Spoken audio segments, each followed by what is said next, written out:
Hello guys, in today's video I will be showing you how to fix Pinterest Gibbs hand gain problem. So the answer is easy, just go to the settings, then scroll down to the apps section, then go to the search and search Pinterest, and then go to the storage, and here you will find this clear cache option. Click on it.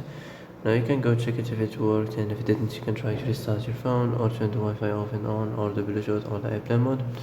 Also you can try to clear data, but be careful. If you clear data, all this application's data will be deleted.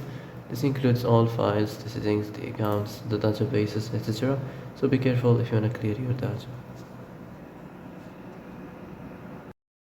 And that's it for today's video. I hope this is the answer you've been looking for. If you like this video, don't forget to like and subscribe, and see you in the next video. Thanks for watching.